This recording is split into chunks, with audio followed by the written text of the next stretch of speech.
Bonsoir.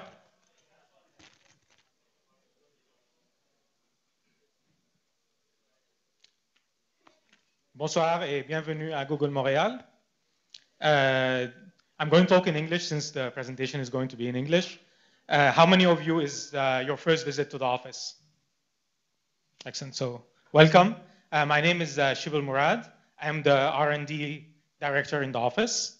And I'll give you a brief overview of the office. We have a small office by Google standards. We have around 50 developers and software developers and business developers in the office. We work on Chrome and web security. And we are constantly growing the office. So we are looking for software developers who, in many areas, machine learning, Windows development, front-end development, server development. So there, we have James, who I don't see, but he's a recruiter. If you see anybody with a t-shirt like this, you can ask them questions about joining Google. There's one guy here. I'm happy to have Alex here. And this is the end of a 3-day visit to Alex to the office. So Alex has been giving us training about Windows development in the office.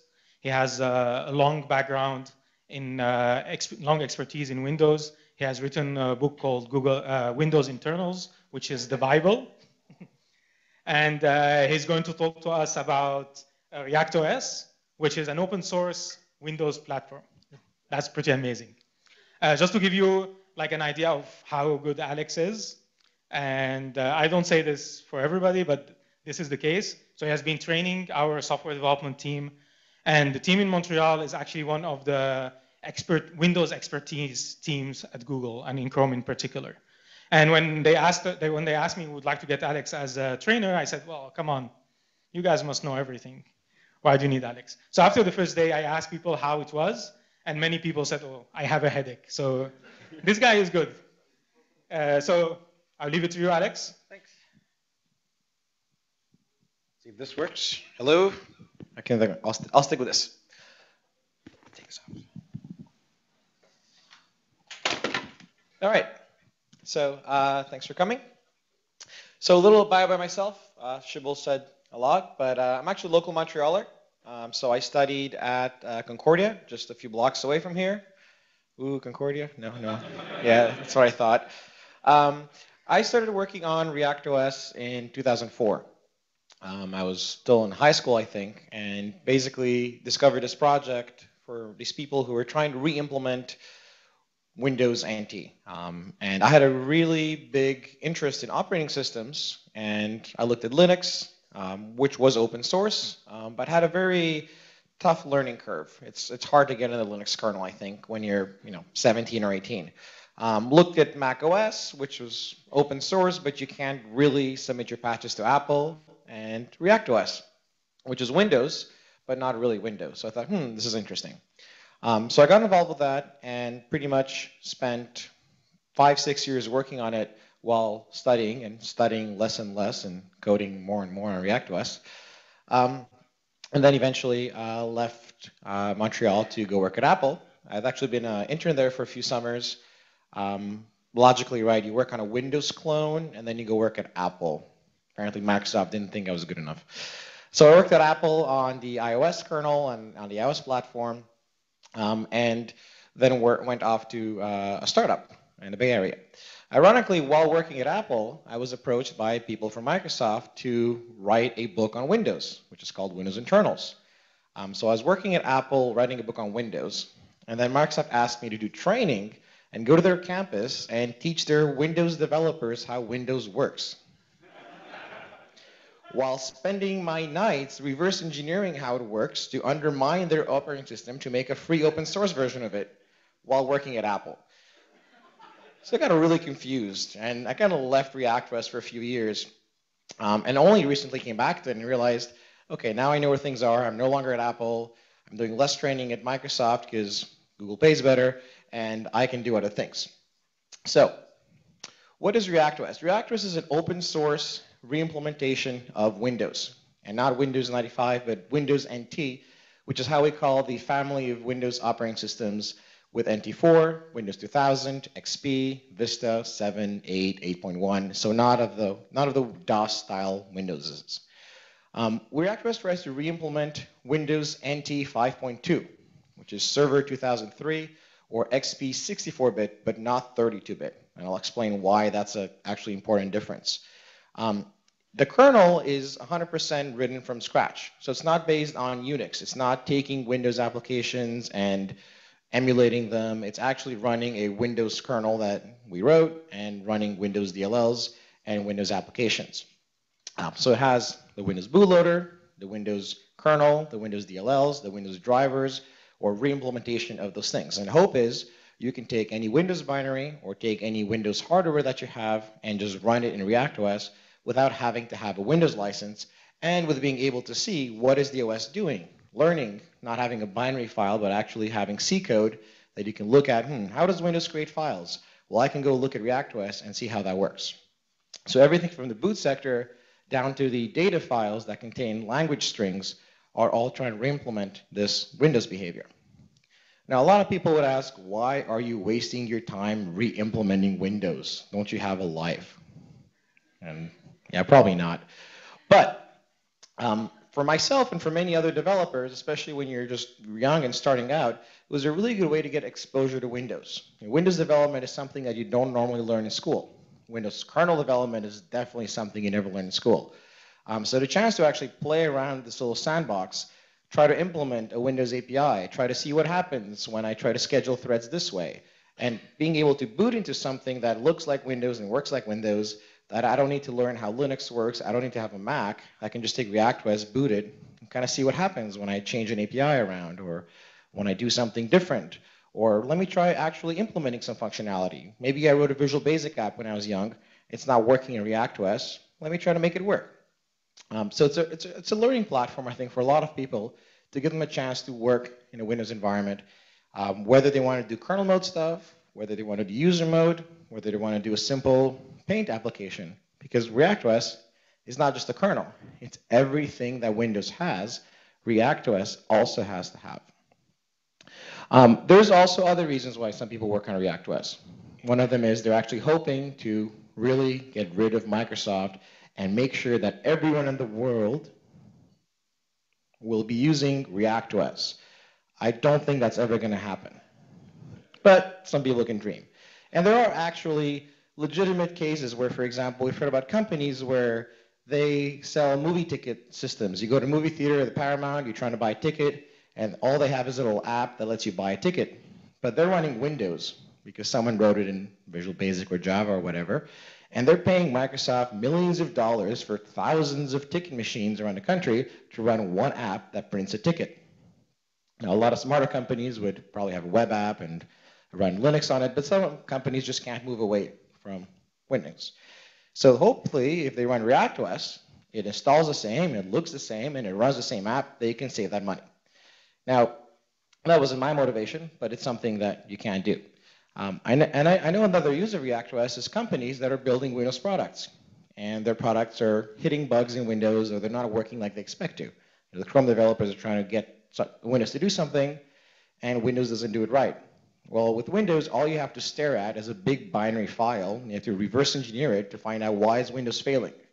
With ReactOS, you can see what is the actual C code, human readable comments, human readable code.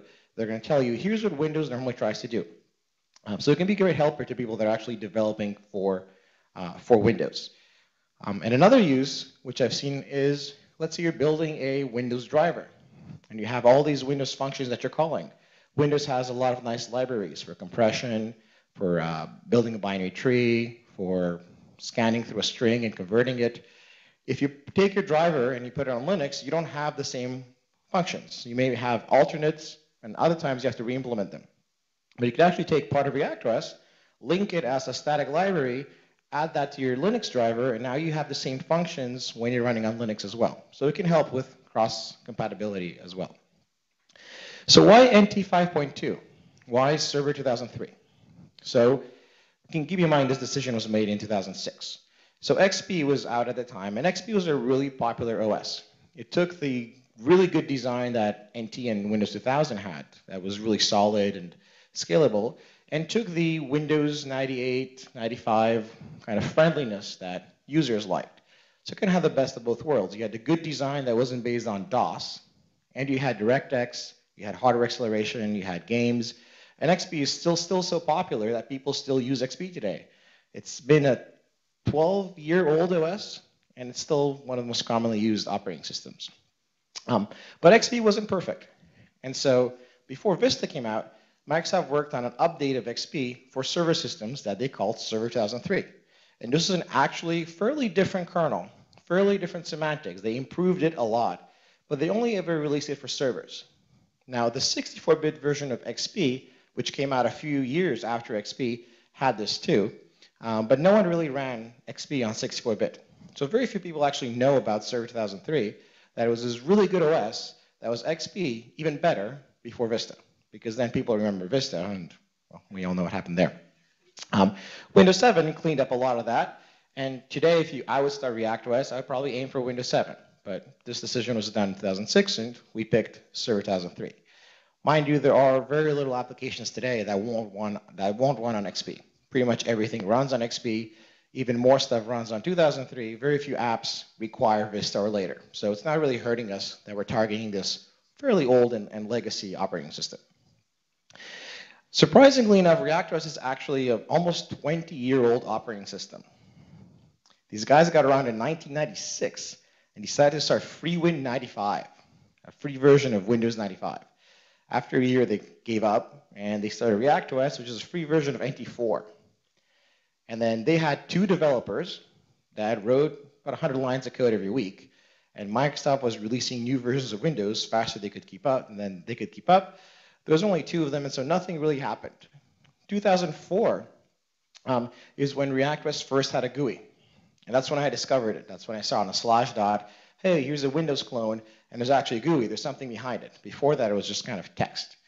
So I joined, and from 2004 to today, ReactOS went from 20,000 commits to 60,000 commits. And you'll see how some code metrics where project really took off because people started seeing a GUI, people started seeing a future behind us, and a lot more developers joined. But a lot of people call it a 20-year-old project because that old legacy, free Win95 story. This is how ReactOS 0.2 looked like. This is what made me want to say, I want to dump all my time in this. This looks cool. And you'll see in a demo, it looks a lot better than today, but it was impressive that this team of 4 or 5 developers actually got this far to actually have. And these were actually Windows applications that were being run. Rendered horribly, but they were running. So ReactOS is very, very big.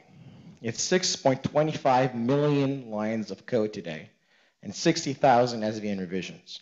In fact, other than Haiku, which is an open source version of BOS, which you've probably never heard of BOS, it's an older but really cool operating system, ReactOS is the only open source OS project. If you look at Linux, Linux is a kernel project. Linux doesn't work on all the libraries and all the apps that ship with Linux. It has lots of libraries, applications, shared libraries, drivers that other people work on. But the Linux project is mainly the stuff in the kernel. Now, Fedora and Ubuntu, they're mainly taking everyone else's code and packaging a release with it, which is hard. It's hard work, and they have to do it. But there aren't many projects out there that are re-implementing an entire OS. Every library we write, every little application, ReactOS Notepad, ReactOS Calculator, ReactOS Paint, we write the kernel, the drivers, everything has to be written from scratch. And so this actually puts an incredible strain on the tools that are out there. You tell a compiler to build an OS, it's going to freak out. In fact, the first time we got Visual Studio to have a solution file for ReactOS, it crashed. I was like, I want to have nothing to do with this 6.25 million lines of code project among 500 binaries. And a lot of other open source projects that help and a lot of tools that build ReactOS, actually, we found bugs in them because of the huge size of this project and the huge depth of it, and we'll go over some of that. It's actually surprisingly popular, depending on what your definition of popular is. Every release gets about 1 million downloads. So we release about every 2-3 months. and 1 million people are actually interested enough in trying a barely working version of a Windows clone that's based on XP. That's kind of cool. We got nominated as Source and won SourceForge Project of the Month a few times. We participated in Google Summer of Code for 2 times, and we keep being invited at various conferences to speak about what we're trying to do, which is surprising because the Linux community and the open source community doesn't really like Windows. They would rather see Windows die. And so the fact that they actually care about a re-implementation of Windows is somewhat surprising. We have a community of about 200 people on RC that are hanging out there, 50,000 people on the website. We have forums, we have a mailing list, so people are always kind of keeping in touch.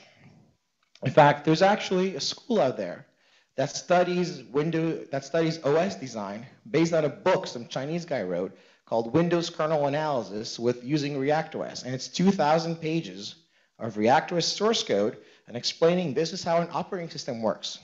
So an entire army of Chinese students are looking at my bugs, thinking that's how an OS is supposed to work. Scary. In Russia, they just launched a course taught at Moscow Technical University. It's an OS course, and it uses ReactOS. It's an example of how an operating system works. Putin received a private demo of ReactOS and has a picture going thumbs up.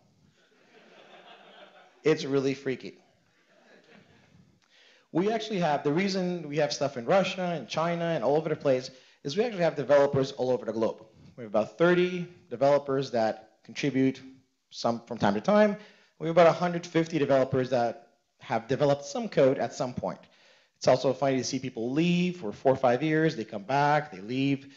We don't actually have, we don't pay any of our developers. I never got paid, no one else got paid. And so any time we spend on ReactOS is just basically time we donate and things that we like to code on.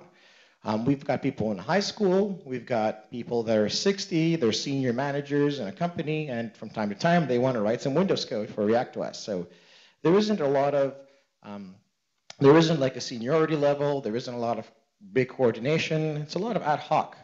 And collaborating with 30 people across 12 different time zones is fairly hard.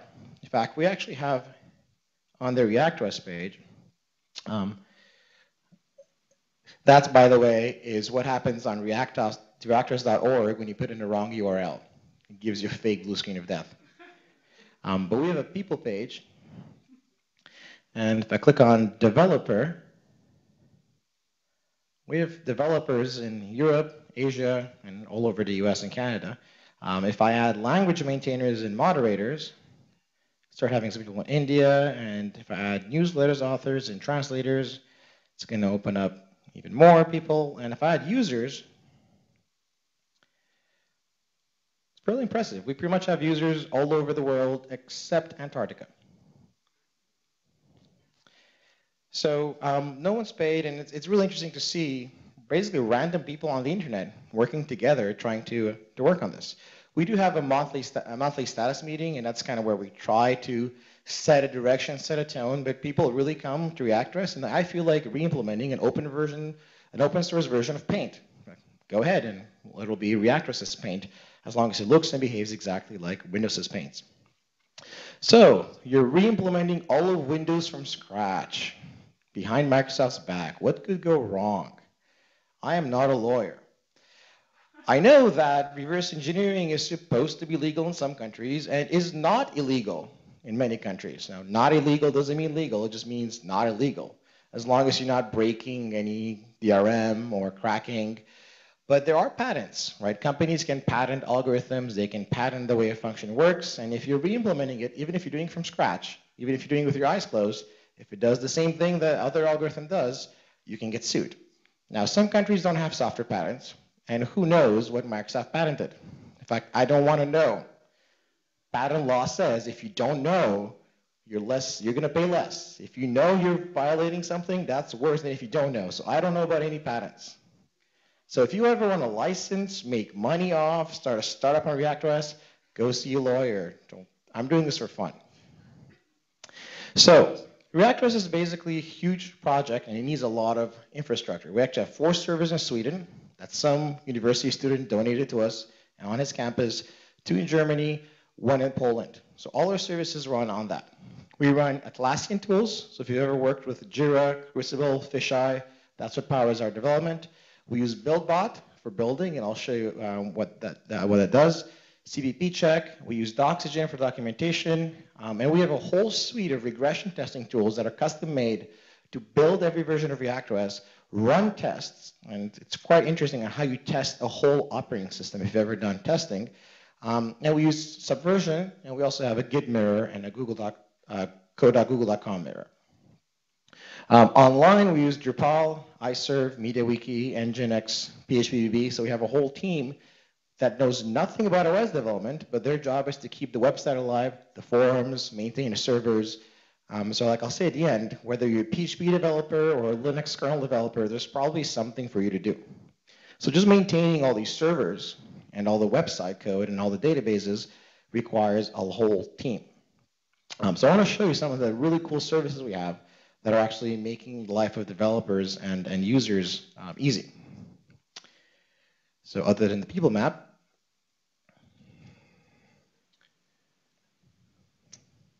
so that's our Jira page. So that's where I log in every morning. Well, not every morning, but when I don't have too much work at my real job. See all the bugs that are assigned to me. Something about the memory manager not making any attempts to reduce memory consumption. Who needs that? The more important bug to me is Minecraft does not start up. That is a big bug. People would use ReactOS if we ran Minecraft.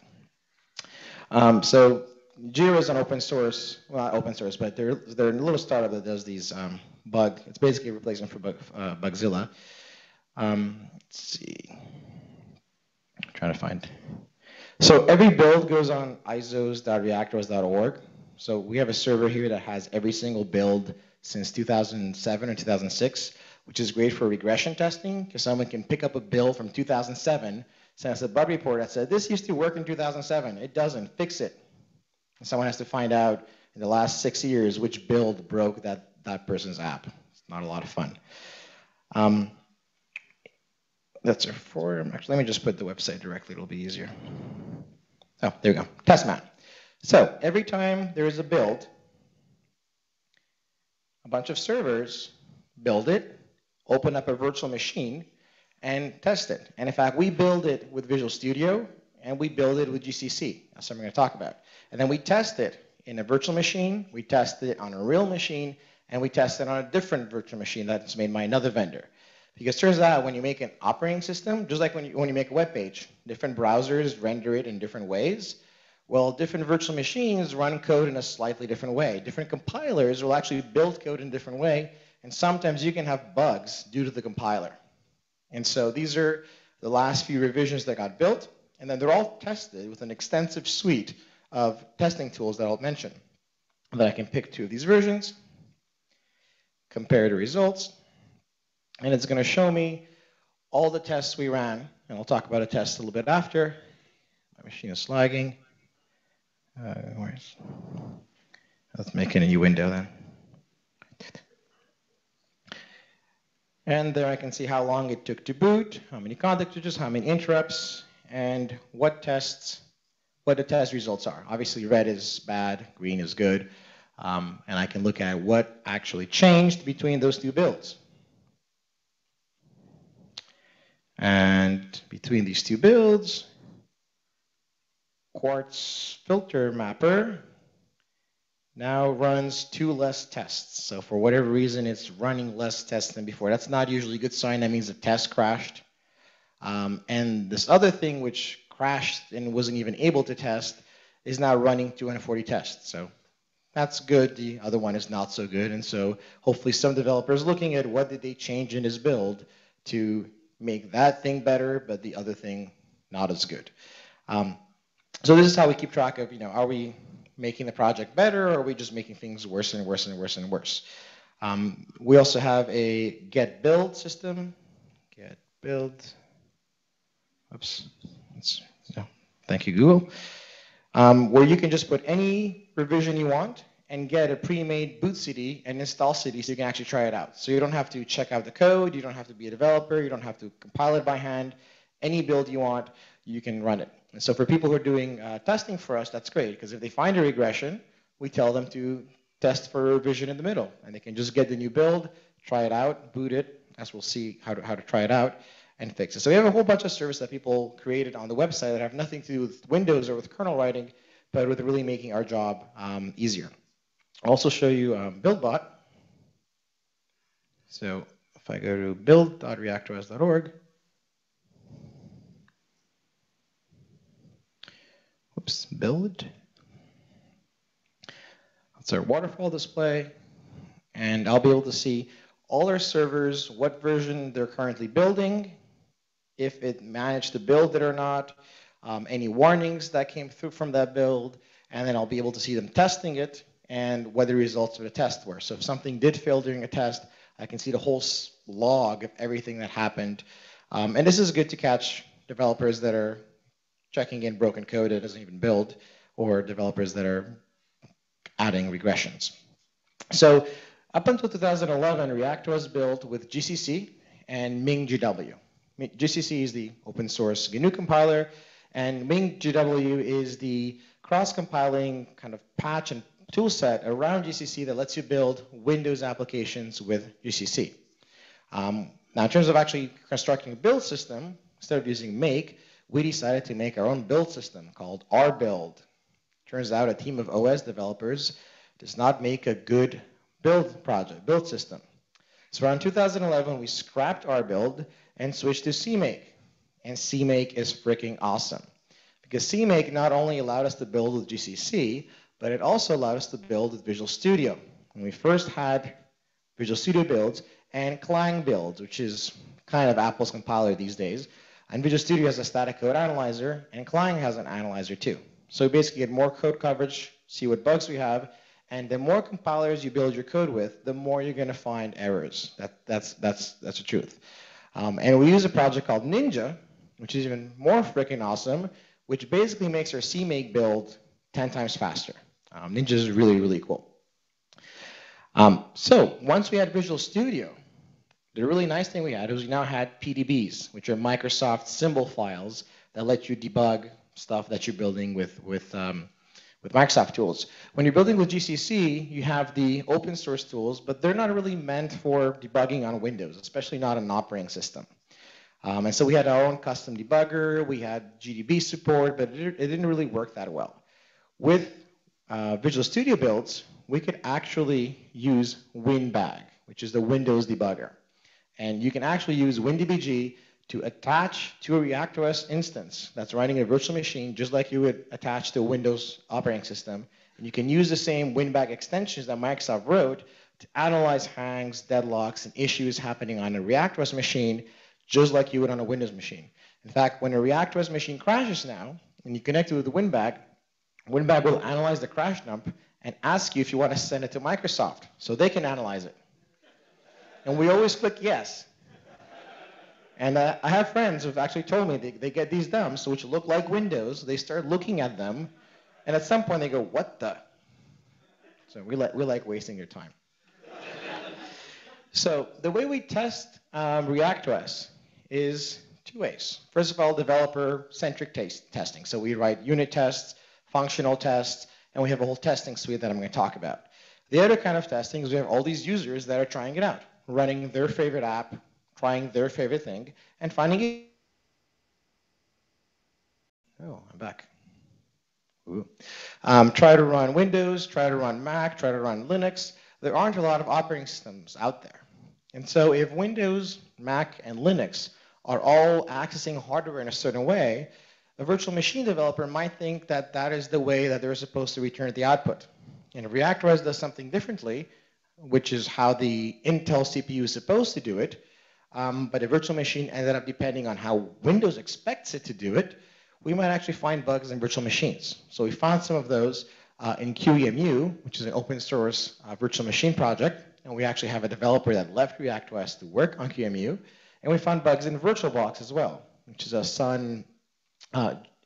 Oracle virtual machine, and we send them patches as well. So we find bugs in VM products as well. Switching to CMake and Ninja made us one of the biggest projects in the world that uses CMake and Ninja. and we also found some bugs in those. So we've sent patches as well. So just because we're taking a lot of projects that were not meant to deal with the size of an OS, and also because we're taking all these open source libraries and compiling them with Visual Studio or running them in a Windows-like environment, we're finding bugs and helpfully submitting patches. So it's been interesting to see the kind of collaboration that we can have. So today, ReactOS has a kernel that's about 80% complete. So kernel-wise, we're actually doing fairly well. The memory manager is the one thing right now that's undergoing a really big rewrite because it was originally based off some Linux concepts and some general computer science concepts, but not around the real things that, the real complications that NT brings to it. Now, the plug-and-play manager is also fairly custom. So the two big things in a kernel that are not really compatible with NT right now are memory management and plug-and-play management. The security subsystem works, but there's a lot of things that are not working right. So up until a few years ago, actually, any kind of access check always said, yeah, you can access that. It wasn't the really big thing we wanted to do. But scheduling, interrupts, process management, device driver support, inter-process communication, all these things are binary compatible with Windows, and they're usually source compatible with Windows. In fact, someone asked me earlier during a training, do you use the same function names? Yes. The same structures? Yes. And so when I'll show you WinBag, WinBag actually is the Windows debugger that relies on certain structures being named in a certain way, fields being in a certain location. And the fact that WinBag is actually fooled into being able to debug ReactOS shows how close we are to that. In terms of other than the kernel, you have all the drivers. And we support a lot of drivers today. And so sound card drivers work fairly well. Network drivers work very well as well. Video card drivers work, but some things we just don't support yet. Like there is no printing support. USB support is iffy. And other things like Wi-Fi support, I think we support one wireless card. So we're supposed to be compatible with drivers, but a lot of drivers use functionality, calls, and behaviors that we simply haven't implemented yet, and so we're working on getting there. Now the window management is the nasty part. The window management we have is based off Wine, and Wine is based off talking and converting the window manager calls to X calls. So Wine doesn't really do any window management. It relies on the Linux window manager to do everything. So we have to write our own window manager, which is compatible with Wine's window manager, which isn't really Windows' window manager. So we're kind of in a bizarre world where we're trying to make things compatible, but use as much of Wine as possible. So our window management, which is called Win32.sys, is fairly different from how Windows implements it internally, which is probably a good thing, because if you've ever done Windows security, if you look at the patches that are coming in every month, there's been about 150 exploitable kernel bugs in the window manager of Windows about every year. So thankfully, those are not our bugs. But a lot of security companies are coming to us and saying, hey, can you hurry up and make it more like Windows? Because then any bugs you have are going to be bugs in Windows too, and those are worth a lot of money. And other than that, in user mode, mostly all our DLLs are from Wine. And Wine has a lot of support. I mean, Wine can run almost 20,000 Windows applications today. And so we should be able to run everything that they run.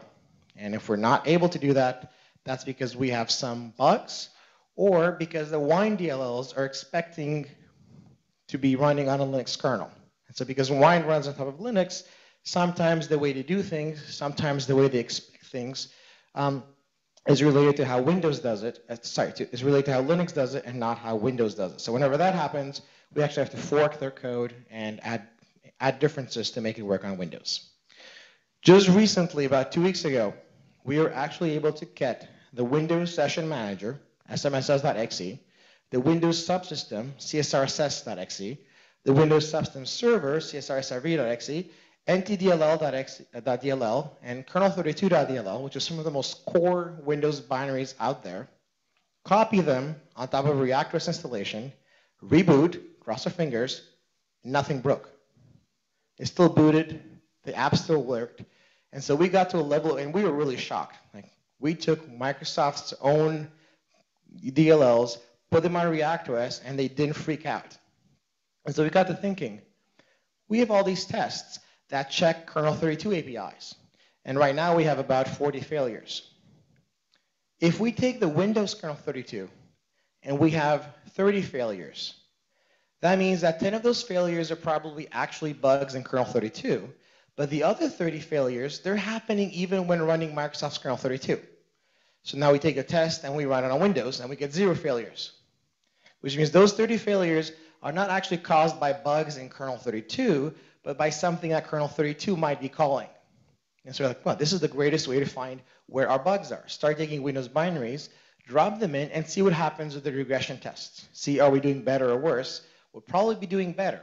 But if the count of failures doesn't go to 0, that means the bugs are not in that module, but something in that module uses. And so if we find out everything that kernel 32 uses and slowly replace all those things, the failures will go down. And so we actually started fixing a massive amount of bugs in the last 2 weeks by saying, okay, we still have 30 failures. Let's try bringing this in. Oh, 29. So this thing has one bug at least that's causing this thing to fail. And we start debugging it, analyzing it, and we find the bug a lot easier. So we're actually doing a lot of effort right now to try to get Windows binaries, just drop them in, and see what happens. And of course, the real cool future would be when you can take ReactOS binaries, drop them in a Windows installation, and it just works. Because those ReactOS binaries will have source code and symbols. And so if your app crashes when you're calling a Windows API, if you're using the ReactOS version of that DLL in Visual Studio, you'll see the C code. And you can actually see, oh, it crashed here because I used the wrong parameter. And there's even a comment that said, use the wrong parameter, instead of having to reverse engineer the Windows DLL. So as I mentioned, Wine can run 20,000 applications. We can run maybe 100. And so anything that Wine runs that we don't must be because we have bugs in the kernel, in our drivers, and in all the DLLs we're not taking from Wine. So our hope is to keep working on this and find these issues. And a lot of times, an off by one bug in the kernel can cause a DLL not to work right, and 1,000 applications that rely on it not to run. And so it's always nice when you fix a tiny little bug and then suddenly Office loads. So once we fix the memory manager, the cache manager, we actually think we're going to get a lot closer to where Wine is. And once we fix the plug-and-play manager, we actually believe that we're going to get almost complete compatibility with the Windows drivers. Because Windows drivers use object management, memory management, and plug-and-play mostly. And we have all of that other stuff. Plug-and-play is the one thing we know isn't really working right. So once we fix it, that should just help out a lot with the drivers. Now, fixing all those things will make our back-end code very compatible. But at the end of the day, the biggest bugs ReactOS has is how things are rendered. And things aren't rendered that nicely because of our window management. We have subtle timing bugs when applications are sending window messages between each others, and we have not so subtle, horrible rendering issues. Someone asked me at Google, can you run Chrome? And I tried it, and it runs, and everything just renders as one pixel. So we have a lot of work in that area. So that being said, you can help. We actually always welcome new developers. We have a whole team, not just of developers, but also web designers, testers. We have artists that actually make the art, the icons. I didn't even talk about all the icons. And the strings. Windows supports hundreds of languages. ReactOS, you can install it in Catalan, in Basque, in Spanish, in French. Not yet in Quebecois, but maybe one day. And we have people who do nothing else but translating ReactOS, not the source code, but the strings in their language. We have people doing PR. We have people that are just enthusiasts. And of course, we have people with money giving us donations. You can always help that way too. And you don't have to be a kernel coder. I mean, I'm a kernel coder. I mostly work on the kernel. But if you are just interested in making an open source version of Photo Viewer or some bizarre Windows app that ships with Windows, so not Calculator because we have that one already, but some like sound recorder. We don't really have a good sound recorder app. We have a sound player, but not sound recorder. You could be the one who wrote the ReactOS sound recorder, as long as it kind of looks like Windows's, because we care about that. Then that's good. You can take a tiny little DLL that Windows ships with that has 3 functions, like compress.dll. And you can try your hand at implementing compress.dll for ReactOS. You can take calc, and maybe calc doesn't do square roots yet. It does, but let's say it doesn't. You can be the one that added the square root function. You might be able to find a tiny bug, a tiny typo in some kernel function. Maybe it has nothing to do with being a kernel developer, but there's an if statement, and instead of having a brace, it has a semicolon, and so the if doesn't really execute, and the semicolon always executes. And you fix that bug, and because of that, Firefox runs better. In fact, you don't even have to be a C Windows developer. You can be a Linux PHP developer, because all our infrastructure runs on Linux, and all our backend stuff runs on PHP. And you can be an artist. All those little icons that Windows has, from the start menu to the little Windows logo to all the other things, we need people to write that. We can't, those things are copyrighted. We can't just copy paste them. You can't reverse engineer an icon. You're copying it at that point. We actually have a fundraising campaign going on for 30,000 euros. Euros because ReactOS has an actual foundation, nonprofit foundation in Germany, and we've actually got 15,000 euros so far. So other than paying infrastructure, this money is not going to pay any of our developers, but instead we have contracts. So there's some things that we simply don't know how to do, don't really feel like doing, and maybe don't have the skills to do, but maybe other people do. And maybe they're lacking the motivation to do these things, but for a little bit of money, maybe they'll do it. So we have a little contract that say, you know, if you do this for us, we'll pay you this much money. Now, if you're working for Google or a large company, these are probably not going to be worth it. These are really meant for students that are trying to get some experience, but they're lazy and they need some cash. Like I think I have one example here. Shell development contract. So if you improve our Shell 32 library, so you can run our, so we actually had this guy that wrote a clone of Explorer, the shell, the start menu, the taskbar, the desktop, and everything. And it worked fine in Windows. He had a 100% Explorer clone. But that's because in Windows, you have a library called Shell 32, which gives you most of the shell's functionality. In ReactOS, our Shell 32 is not that good. So his Explorer doesn't really work. So now we have to fix our Shell 32 to run his Explorer. So we're going to pay 600 euros for 100 hours of work, which if you're a 16-year-old in Europe, that's not that bad. I think Spain has like 30% unemployment. They can go work on that. So again, you're not going to find thousands of dollars here. We're not like a mega corporation, but you know, some money on the side for your little brother that knows a little bit of coding, why not? So if you want to reach out, see more about what's going on, talk to us. ReactOS.org is where we have a forum, mostly for users to talk to each other as enthusiasts to kind of try things out. We have an IRC channel on irc.freenode.org where a lot of the open source projects hang out in. There's ReactOS and ReactOS Dev, and pretty much all the developers hang out there at different time zones. A lot of them are in Europe, some are in Asia, etc. And we also have a mailing list, brosdev@reactos.org. So I think this is getting recorded, but so if you don't memorize these things, you're okay. Though you can probably Google for ReactOS. It's not going to be that hard. All these things are on the wiki. I'm alex.ionescu@reactos.org. I'm also here, so if you want to talk to me after, you can ask me questions. And if you're in any way interested, any of these channels are good ways to get in touch. So I actually want to go ahead and demo what this thing looks like. Does it really work, or was it just lying the whole time? So I'm going to use VirtualBox,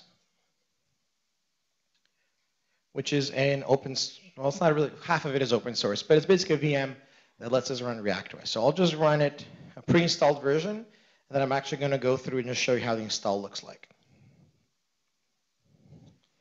So let me make it full screen.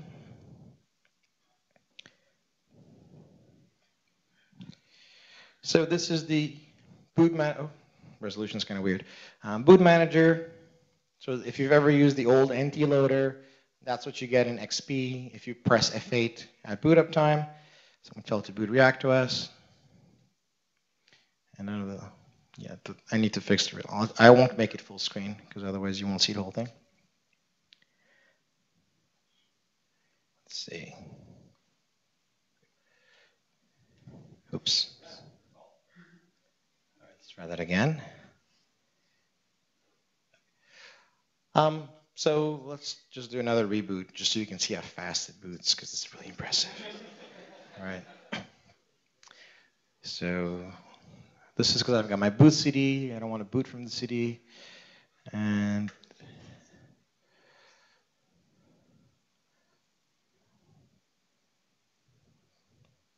that's it. It actually played a boot up song too, which if I plugged in this thing and you'd hear it. So here's your Windows Phone. The lag is because of this is like streamed on Google Hangout and streamed back here and streamed to like Mountain View or something. So it's not actually, the mouse is not actually looking at that, trust me. Start menu, programs, explore, games. What's the one thing everyone likes to do? Solitaire, Minesweeper, yep. So for the company out there that's paying Windows licenses so their devs can just play Minesweeper, we have Minesweeper. We don't have Hearts though. So if anyone wants to write Hearts, that would be great. We have Solitaire, we have Spider Solitaire, we have a command prompt. So let's actually try to go online. So one thing we do have that Windows is not, and we try to stay away from those things. We don't want to we don't want to do things that Windows doesn't have built in. But because we are aware that there's a lot of things we don't ship with, like we don't have IE, and we probably never will have IE, we do have an applications manager, which is similar to an app store, basically. And I can go on Internet and Network and download BitTorrent, of course. We fully support BitTorrent, IRC, or Firefox. But I think this is the Visual Studio build, so I think as soon as I click, it's going to freeze. Oh, no, okay. Firefox 23, install. And this is actually going on Mozilla.org and downloading the Firefox installer, which hopefully will. This is usually a lot faster, but you're probably all on Wi-Fi now. All right, so we'll let that run in the background. Actually, let me get an older version so I don't make you wait forever. Firefox 2. There we go. Is that one smaller? Still big. Let's try RSC. There, that's better. And this is 100% MIRC from MIRC.com. It's not customized. It's not a special build for ReactOS. It's the actual MIRC installer. Almost done. Let's hope it works. Otherwise, you're going to see a ReactOS blue screen of death.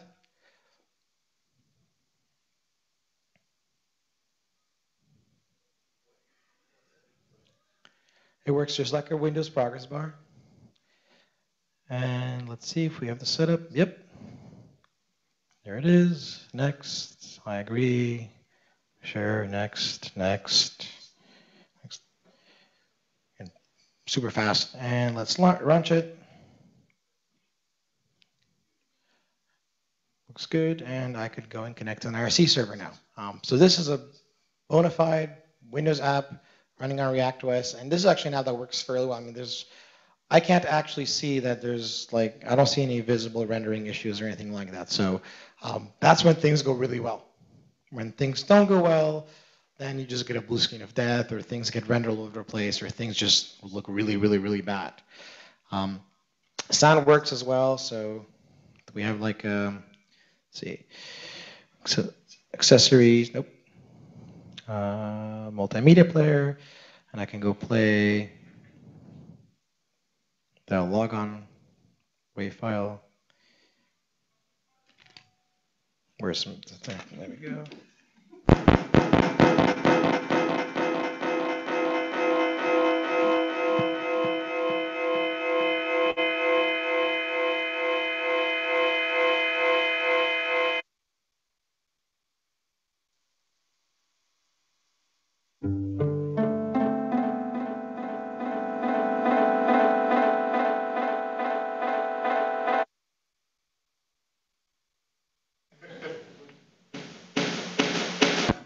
There we go. So everything else is now ReactOS. You want to see assistant properties. So one of the things we try to do is have a very similar experience to how a Windows machine would work. Because a lot of companies, one of the reasons they don't want to use Linux or they're afraid to move to something else is if something goes wrong, they have to have someone trained that knows how to fix it on Linux. But when you have a device manager that looks just like on Windows, when your properties looks just like on Windows, and you know that on Windows you can right-click and disable the device to get rid of it, you can do that in ReactOS as well. So we really try to make sure that the interface and everything else works and looks like it should on Windows. Let me show you how you can debug this thing. So I'll actually turn off for a second and launch WinBag, the Windows debugger. Tell it to connect over a named pipe, start ReactOS in debug mode.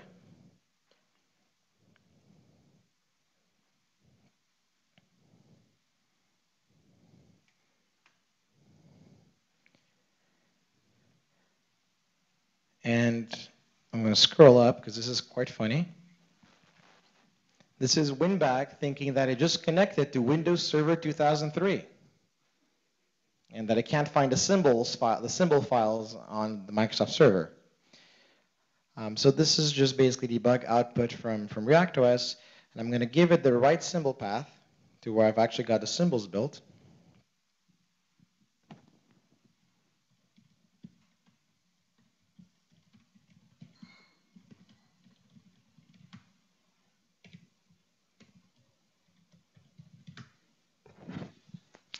And now it took the symbols, and if you've ever used WinBag, for those of you that took the training, for example, at Google, bang process 00 is how it's going to give me all the running processes by going into some very deep kernel-specific structures that only the Windows kernel has. And it just gave me all the processes like it would on a real Windows machine. I can do bang process 01 and see all the information about all the processes. I can see the current stack and the actual C files that correspond to these functions, which is as close as you're ever going to get to NT kernel code without working for Microsoft. And I can step, if I had the sources checked out, I could actually step through kernel code with the source debugger, put a breakpoint, see variables. I can still do it in assembly, but I don't have the sources checked out on this thing yet. So I can press go and go back. So honestly, really surprised that a super internal Microsoft debugging tool can be fooled into working on something that's not really Windows. So last thing to show you is how does this thing install? Because we wanted to make sure even the installer looks like Windows, Windows XP. So if you've never installed Windows XP, probably don't remember this, but this is how it used to look like. Yeah, that's right. Yep. And the only difference from XP is that this is how fast this thing installs. Yeah, there we go. Bam. Thank you. And what happens when you reboot Windows after going through tech setup? You get the whole second stage setup where all your devices are installed. So now if I boot it up, it's going to boot up and register all the COM components, asking for my username, my password. It's not going to ask you for your license key. Name. There we go. Next, next, next. It actually asks if you want to install Mozilla right now, so you can actually have a browser. I'll say no. And now the second time I reboot, I'm going to get the desktop and back to where we started. So it's actually surprising that, I mean, honestly, this is probably 10% of what everything Windows has. That's why it builds so fast, links so fast, boots up so fast. But it can still run MIRC without a single problem. That tells you how much bloat there is in Windows. If all you want to do is run BitTorrent, IRC, and use a web browser, you don't need all that. So this is what happens to a beautiful add device wizard when you compile it with Visual Studio.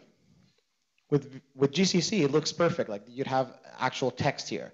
So something is different. We have a bug that's not exposed in GCC that is exposed in Visual Studio. And that's like really kind of awesome stuff you find out when you use multiple compilers.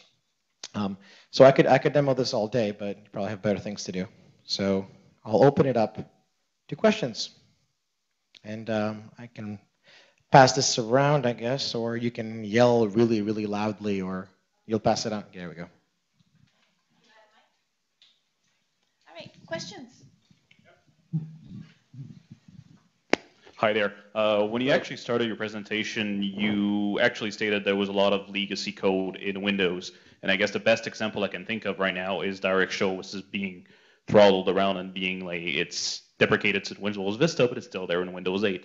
What is your best example on while you were working on ReactOS of, oh God, that's still there? Does this work somewhat? Okay. So back in 1991, IBM was working on something they call ABIOS, Advanced BIOS, which is a 32-bit BIOS. And Windows had a partnership with IBM, and they went ahead to implement support in the kernel for ABIOS. That never shipped. But we actually implemented it because we didn't know that if this mattered or not. So we did all the work to implement it. And then somewhere around 2 years ago, someone from Google Mountain View found a horrible exploitable bug in the kernel by leveraging that code path that no one had used in 12 years. And that's when, oh God, we actually implemented that and got rid of it. So I think that's one example. You find another favorite of mine is the 386 had a bug in it that you could work around in. So most OSs would detect what kind of 386 processor you have and then work around the bug if needed. Windows had that code too. Now around Windows 2000, they stopped supporting 386, and around Windows XP, they dropped everything but the Pentium. But Windows 8 today still detects if you have that bug on a 386, fixes the bug, and then about 15 microseconds later, crashes because you're running on a 386. So, good question. Yep. Okay, so first of all, since you're using Wine, does that mean that to a certain extent Steam can start running and then crash? I've not tried. You should try that. The follow-up question would... I know that some 3D games actually work fairly well, like Unreal Tournament 2003 works, so maybe Steam works too. Okay, so the follow-up question would have been, will it run Crysis? Not Crysis, no. But SimCity 2000, yes. In fact, if you go to reactOS.org/screenshots, there's actually some screenshots, and I'll put them up while I answer the next question, I guess. Next question? Over here.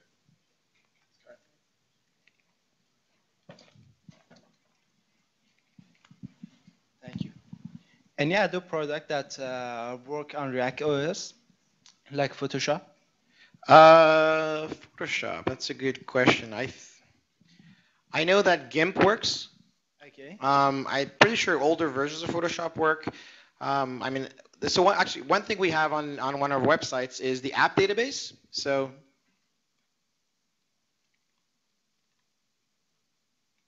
we're migrating our website, but on the old website we had a AppCompat database, and you're asking about Photoshop.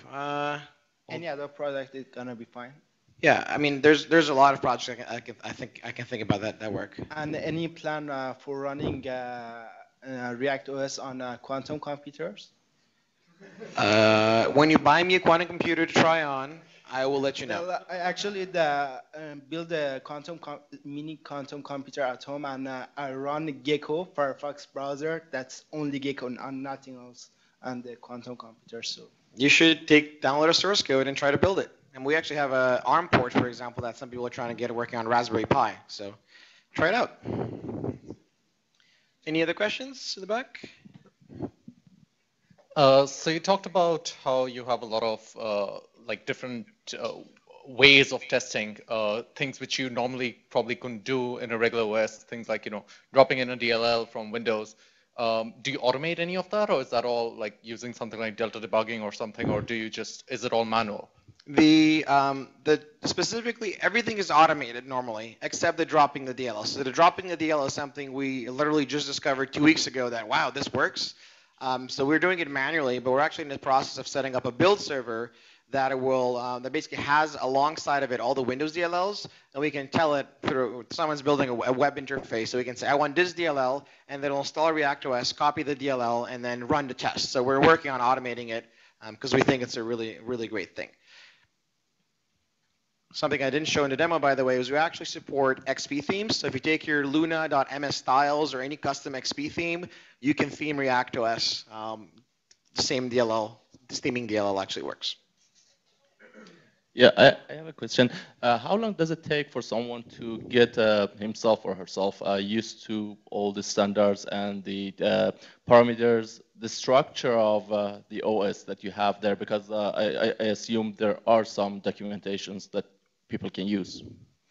Yeah, so if you're not familiar with Windows at all, it's probably going to be a little bit longer. But if you are familiar with Windows, you're going to see like a ReactOS /DLL and then / all the DLLs, and you can go, ooh, kernel 32, and here's all the files, or ReactOS /kernel. And then if you know a little bit about what's in the kernel, you'll be able to see that. So, if all you're trying to do is work on an app, there's like /applications. So the stuff is really well ordered. Now, in terms of actually checking out your first build, building it, we have a wiki page that pretty much tells you from A to Z how to build, how to check out, how to build, how to test, how to do all that. And people are really friendly. Like, these folks really want to help out, and you can come on IRC, send a mailing list. So honestly, if you've done some Windows development, even if it's just been like a Visual Basic app, probably a week or two, and you can probably start contributing actual code. And at the beginning, your patches will be as patches on Jira on the bug tracker. And then we'll review them for you, put them in code review, tell you what you did wrong, how you can do better, check them in, and then after you submit a few patches and you're comfortable and we're comfortable, then you'll get a developer account and you can start checking in code like everyone else. I've got MSN Messenger screenshots here, so no one really uses that anymore, but it still works. The .NET DLL from Wine actually works, so anything that uses Passport should work out of the box as well. Other questions? Yep. So I was trying to think of the most awful part of Windows that I could think of, and I guess I came up with DCOM. So I'm wondering how fully you've implemented DCOM. I'll answer that. The most important game in the world works on ReactOS. So DCOM is all from Wine. So as good as Wine implements DCOM, ReactOS implements DCOM, except DCOM uses named pipes, and named pipes is our implementation, and we actually just rewrote named pipes because of some bugs. So DCOM uses RPC, which is named pipes. So it should work as good as Wine's DCOM works. And since Wine runs Office, which is heavily DCOM focused, I think fairly well. Right here? Oh, I sorry. got one just before. I was wondering if you knew at the time of PC Linux OS, which was doing a similar thing to ReactOS, and if you know about the differences in between them. They were, if I remember well, they were using Direct3D libraries fairly early. I know some projects that would take Linux and run like Windows libraries natively on that. So a little bit more than Wine is doing, but not so ReactOS. So I don't know about all of them specifically. I don't think I've heard about this one. But yep. Else, do you have any connection with like portable apps? Like, is there a way that you can do the same system that portable apps are using, Yeah, some people asked us about that, and I know that if you take certain portable apps and you can just run them on ReactOS as well. Some people are trying to basically trying to make portable ReactOS, where you take a Linux install and you have a VM with ReactOS with a portable app, and you just drag and drop, and now this Windows app works, which is almost pretty much what game developers are doing with Mac versions. It's a portable app version of Wine. So we were looking at some of that as well, but we're not quite there yet. Yep. Exactly. Diablo 2 also works in ReactOS.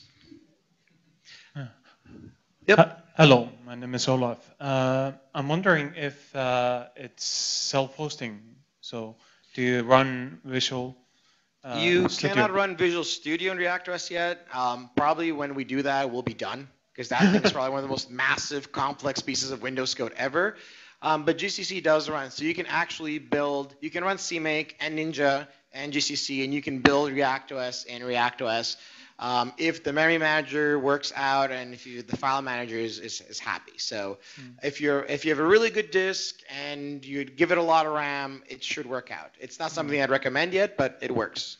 Yeah, another thing, related to that, because I mean, not needing Windows to build something would be great. How about something like testing websites and stuff like that? I mean, have a lot of people tried to do that, or? Well, I mean, in terms of websites, we use either Gecko or Firefox or Opera. Chrome doesn't run yet, so. Internet Explorer.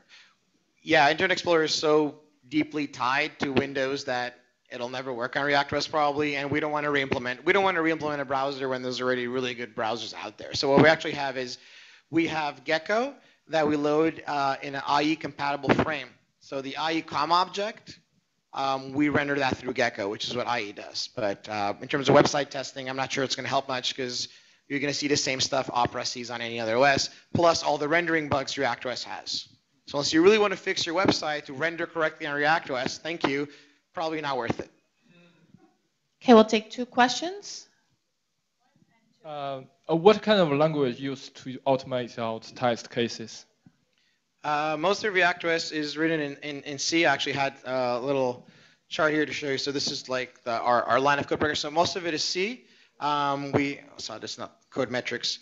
We have a little bit of C++, and most of the web stuff is in PHP, JavaScript, and so on and so forth. So we follow the same language that Windows wrote, which is mostly 99% C. A lot of stuff in user mode is C++ though. So for the test platform is open for public or just the test platform uses. Oops, this is not what I wanted to show. I just realized. The test platform is a lot like Testman is all PHP. AutoHotkey is an open source tool that someone else wrote. What we really customize is sysreg and sysreg2, and those are in public. So if you go to SVN, ReactOS/tools/regression, you'll see all the tools you use. So the whole website is in a Git repo. All the tools we built are in a repo as well. So not just the OS is open source, but everything we've built to support the OS is also open source. So yes, you can use our testing platform on something else you might be working on if you want to. So everybody can build up their own test platform, Yep. right? Yep. Okay, thanks. Sure. And I'll hang out. So for those of you who are not asking questions, you can ask me later, after this is done, no problem. All right, so you said that the project aims for compatibility with Windows XP, but what if, for example, in Windows 7, there's some function that's been added to user 32 or something like that? Will you also implement that function, or will you just refrain from doing it because Windows XP didn't have it? So yeah, support for Windows 7 and other functions has kind of really been on top of our head. The reason my first answer like 2 years ago would have been no, we would stick to XP. But what's happening is that we are starting to see some applications that have dependencies, right? And the reason I said no XP only is because if you're chasing a moving target, it's very hard to know, is my bug because I have implemented part, there's actually there's a bug in an XP DLL that if you fix the bug, obviously the kernel won't work. There's a bug in the kernel, and if you fix it, then a DLL won't work. But if you reverse engineer the Windows 7 DLL, the bug is no longer in that DLL because they also fixed it in the kernel. So I had someone argue with me saying, no, you should get rid of this bug in this DLL because look, Windows doesn't have it. And I'm like, no, you're looking at a Windows 7 DLL. The 2003 DLL fixed it. And then he's asking, well, how come the bug is not there? Because they also fixed it on the other side. So my worry was, if we're doing half and half, maybe the Windows 7 function works that way because this other Windows 7 DLL works this way and the Windows 7 kernel does it this way. So it's very hard to claim that I'm compatible if you're mixing and matching. Now that being said, we have done exceptions. There's a Windows 7 function in user 32 whose sole job it is to calculate the metrics of a rectangle. Well, that doesn't need anything else than math, and we can implement that. So stuff like that, we've erred on the side. But the annoying thing about that is sometimes if you export or implement or claim to have a Windows 7 function, some apps will see that you're exporting it and will use that to say, oh, you must be Windows 7. I'm going to do all these other things too. So we're actually trying to build a system where you can, at install time, say, do you want to have XP behavior or do you want to have some of the Windows 7 functions? And your mileage may vary. So we're kind of starting to be on the fence about that for some user mode stuff. In the kernel, though, we're going to stick to 2003. Once we're fairly sure it's working, probably actually go to 7 or 8.1. So that's the long answer.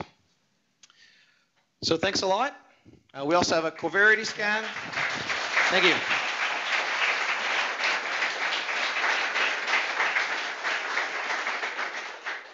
Thank you, Alex. This is very, very interesting talk and amazing project. Thank you. So the next step you need to do is to get Chrome to work. Yes. And then Coverity, here's 4,000 bugs that Coverity found. You can get started on them right now. Thank you. Thank you, and thank you everybody for coming.